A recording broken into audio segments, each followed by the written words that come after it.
क्यों रह गई माँ नर्मदा कुंवारी? आइए सुनते हैं इससे जुड़ी 3 कहानियाँ।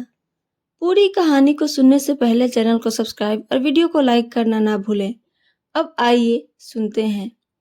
कहते हैं नर्मदा ने अपने प्रेमी सोनभद्र से धोखा खाने के बाद आजीवन कुंवारी रहने का फैसला किया। लेकिन क्या सचमुच वह गुस्से की आग में चिर कुंवारी बनी रही या फिर प्रेमी सोनभद्र को दंडित करने का यही बेहतर उपाय लगा कि आत्मनिर्वासन की पीड़ा को पीते हुए स्वयं पर ही आघात किया जाए।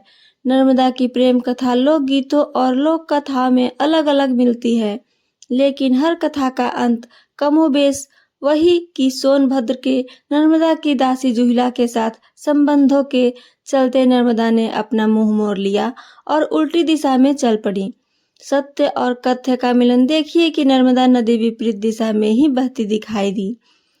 नर्मदा और सोनभद्र की शादी होने वाली थी।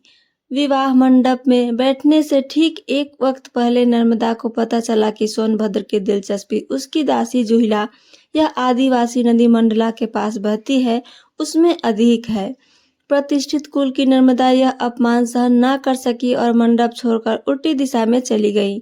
सोनभद्र को अपनी गलती का एहसास हुआ तो वह नर्मदा के पीछे भागा, यह गुहार लगाते हुए लौट आओ नर्मदा, लेकिन नर्मदा को नहीं लौटना था तो वह नहीं लौटी।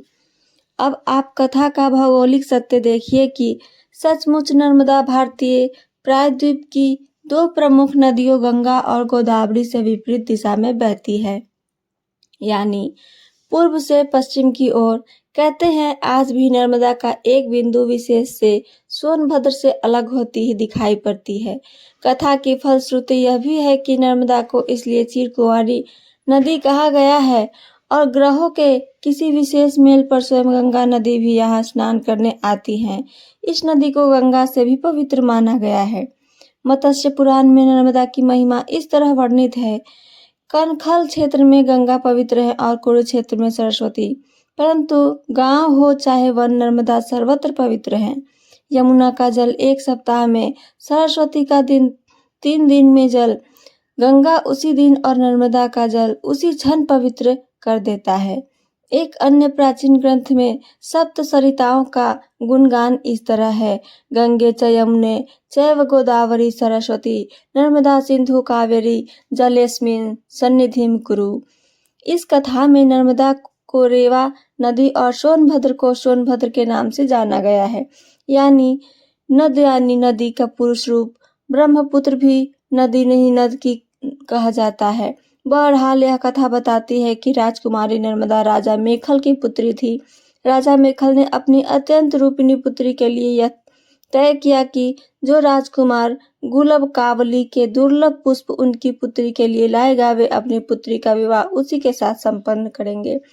राजकुमार सोनभद्र गुलाब कावली के फूल ले आए, अतः उसने राजकुमारी नर्मदा का विवाह तय हुआ उनसे। नर्मदा अब तक सोनभद्र के दर्शन ना कर सकी थी, लेकिन उसके रूप यौवन और पराक्रम की कथाएं सुनकर मन ही मन वह भी उसे चाहने लगी। विवाह होने में कुछ दिन शेष थे, लेकिन नर्मदा से रहा न गया। उसने अपनी दासी जुहिला के हाथों प्रेम संदेश भेजना को सोची। जुहिला को सूझी ठिठोली उसने राजकुमारी से अपने वस्त्राभूषण मांगे और चल पड़ी राजकुमार से मिलने। सोनभद्र के पास पहुंची तो राजकुमारी सोनभद्र उसे ही नर्मदा समझने की भूल कर बैठे। जुहिला की नीयत में भी खोट आ गया। राजकुमार के प्रणय निवेदन को ठुकरा ना सकी। इधर नर्मदा का सब्र का बांध टूटने लगा। दासी जुहिला के सामने में देरी हुई आने में वह स्वयं चल पड़ी सोनभद्र से मिलने। वहां पहुंचने पर सोनभद्र और जुहिला को साथ देखकर वह अपमान की भीषण आग में जल उठी। तुरंत वहां से उल्टी दिशा में चल पड़ी। फिर भी ना लौटने के लिए सोनभद्र अपनी गलती पर पछतावा रहा, लेकिन स्वाभिमान और विद्रोह के प्रतीक बनी नर्मदा पलट कर नहीं आई। अब इस कथा का भौगोलिक सत्य देखिए कि जयसिंह नगर के ग्राम बरहा के निकट जुहिला, इस नदी को दूषित नहीं माना जाता है, पवित्र नदी में इसे शामिल किया जाता है। इसका सोनभद्र नद के वाम पार्श्व में दशरथ घाट का संगम होता है और कथा में रूठी राजकुमारी नर्मदा कुंवारी और अकेली उल्टी दिशा में बहती दिखाई देती है। रानी और दासी के राजवस्त्र बदलने की कथा इलाहाबाद के पूर्वी भाग में आज भी प्रचलित है। कई हजारों वर्ष पहले की बात है। नर्मदा जी नदी बनकर जन्मी, सोनभद्र नद बनकर जन्मा। दोनों के घर पास थे। दोनों अमरकंटक की पहाड़ियों में घुटनों के बल चलते, चिढ़ते चिढ़ाते, हंसते रूठते। दोनों का बचपन खत्म हुआ। दोनों किशोर हुए। लगाव और बढ़ने लगा। गुफाओं, पहाड़ियों में ऋषि मुनि वसंतों ने डेरे डाले। चारों ओर यज्ञ पूजन होने लगा। पूरे पर्वत में हवन की पवित्र समिधाओं से वातावरण सुगंधित होने लगा। इसी पावन माहौल में दोनों जवान हुए। उन दोनों ने कस्में खाई जीवन भर एक दूसरे का साथ नहीं छोड़ने की, एक दूसरे को धोखा नहीं देने की। एक दिन अचानक रास्ते में सोनभद्र ने सामने नर्मदा की सखी जुहिला नदी आ धमकी। 16 श्रृंगार किए हुए वह वन सौंदर्य लिए भी नव युवती थी। उसने अपनी अदाओं से सोनभद्र को भी मोह लिया। सोनभद्र अपनी बाल सखी नर्मदा को भूल गया। जुहिला को भी अपनी सखी के प्यार पर डोरी डालने लाज न आई। नर्मदा ने पूरी कोशिश की सोनभद्र को समझाने की, लेकिन सोनभद्र तो जैसे जुहिला के लिए बावरा हो गया था। नर्मदा ने किसी ऐसे ही असहनीय क्षण में निर्णय लिया कि ऐसे धोखेबाज के साथ से अच्छा है कि इसे छोड़कर चल देना। कहते हैं कि तभी से नर्मदा अपनी दिशा बदल ली। सोनभद्र और जुहिला ने नर्मदा को जाते देखा। सोनभद्र को दुख हुआ। बचपन की सखी उसे छोड़कर जा रही थी। उसने पुकारा, नर्मदा रुक जाओ, लौट जाओ नर्मदा। लेकिन नर्मदा जी ने हमेशा कुंवारी रहने का प्रण कर लिया। युवा अवस्था में ही सन्यासिनी बन गई। रास्ते में घनघोर पहाड़ियां आई, हरे भरे जंगल आए, पर वह रास्ता बनाती चली गई। कल कल छल छल को छोड़ शोर करती बढ़ती गई।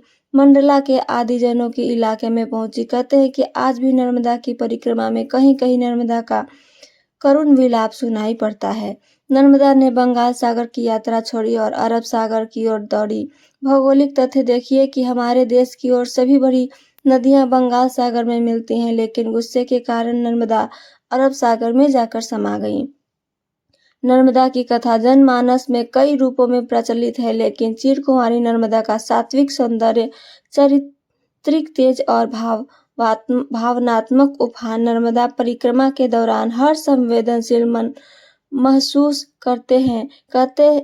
करने को वह नदी रूप में, लेकिन चाहे अनचाहे भक्तगण उनका मानवीकरण कर ही लेते हैं। पौराणिक कथा और यथार्थ के भौगोलिक सत्य का सुंदर सम्मिलित उनकी यह भावना को बल प्रदान करती है और वे कह उठते हैं, नमामि देवी नर्मदे, जय माँ नर्मदा।